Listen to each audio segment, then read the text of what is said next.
ओम नमो भगवते वासुदेवाय नमो नमः। जय श्री कृष्ण मित्रों, राधे राधे। आज की वीडियो में उत्पन्ना एकादशी व्रत कथा का श्रवण करने जा रहे हैं। उत्पन्ना एकादशी वर्ष 2023 में 8 दिसंबर 2023 को मनाई जा रही है। उत्पन्ना एकादशी का हमारे धर्मशास्त्रों में बहुत बड़ा महत्व है। धर्मराज युधिष्ठिर कहने लगे कि हे भगवान, मैंने कार्तिक शुक्ल एकादशी अर्थात प्रबोधिनी एकादशी का सविस्तार वर्णन सुना है। अब आप कृपा करके मुझे मार्गशीर्ष माह के कृष्ण पक्ष की एकादशी के विषय में बतलाइए। इस एकादशी का क्या नाम है, इसके व्रत का क्या विधान है, इसकी क्या विधि है, इसका व्रत करने से कौन से पुण्य फलों की प्राप्ति होती है।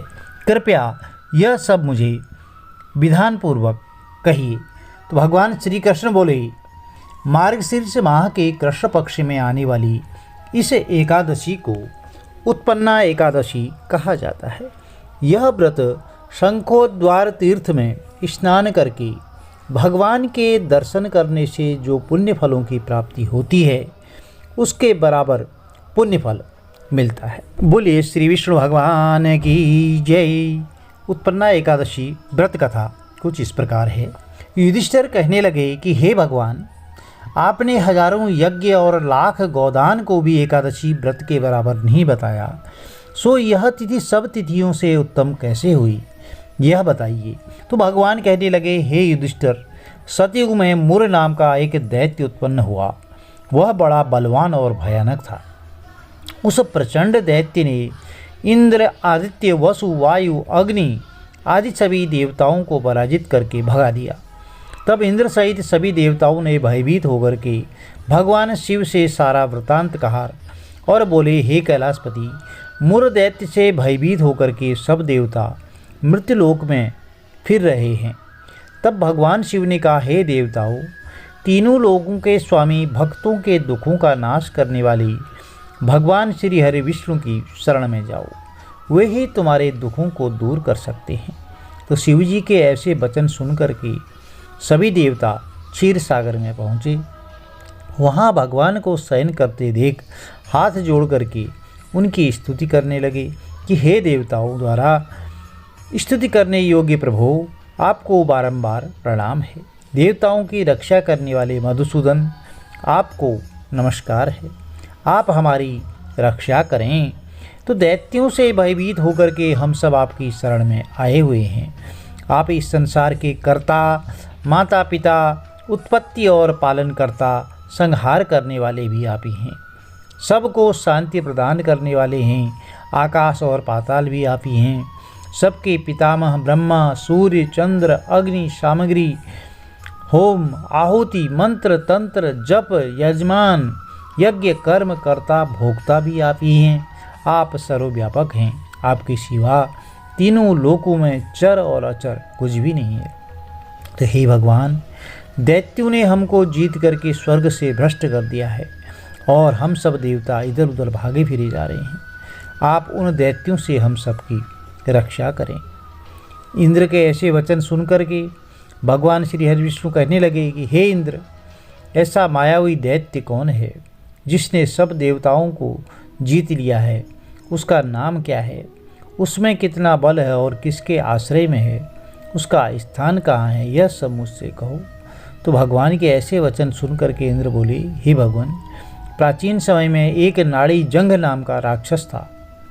उसके महापराक्रमी और लोक विख्यात मुर नाम का एक पुत्र हुआ। उसकी चंद्रावती नाम की नगरी है। उसी ने सब देवताओं को स्वर्ग से निकालकर वहाँ अपना अधिकार जमा लिया है। उसने इंद्र, अग्नि, वरुण, यम, वायु, ईश, चंद्रमा, नैऋत्य आदि सबके स्थान पर अधिकार कर लिया है। सूर्य बनकर स्वयं ही प्रकाश करता है, स्वयं ही मेघ बन बैठा है और सबसे अजेय है। हे असुर निकंदन, उस दुष्ट को मारकर देवताओं को अजेय बनाइए। यह वचन सुन करके तो भगवान ने कहा, हे देवताओं, मैं शीघ्र ही उसका संहार करूँगा।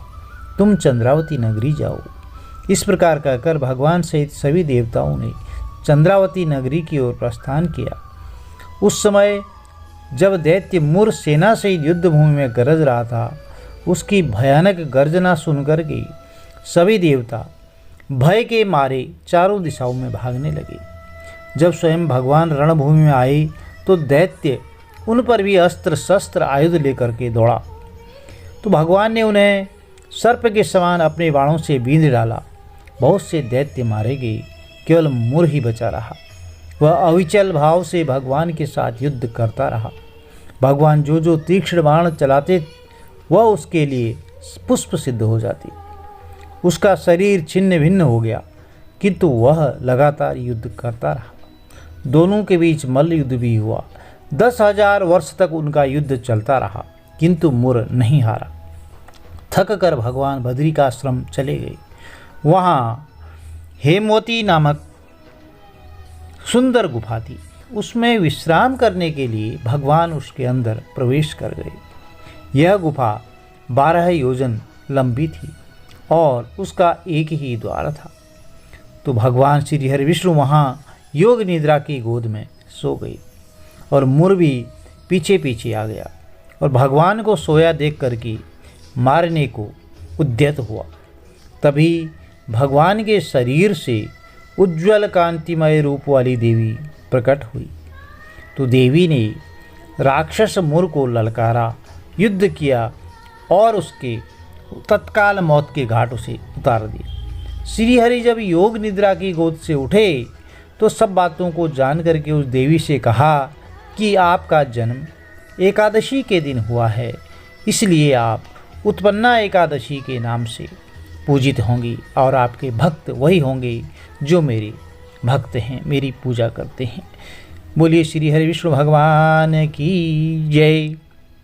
प्रिय भक्तजनों, यदि कथा आपको अच्छी लगी तो चैनल को लाइक कीजिए, शेयर कीजिए, सब्सक्राइब कीजिए, साथ में बेल आइकन अवश्य प्रेस कीजिए, जिससे कि आने वाली वीडियोज़ की नोटिफिकेशन आपको ठीक समय पर मिलती रहे।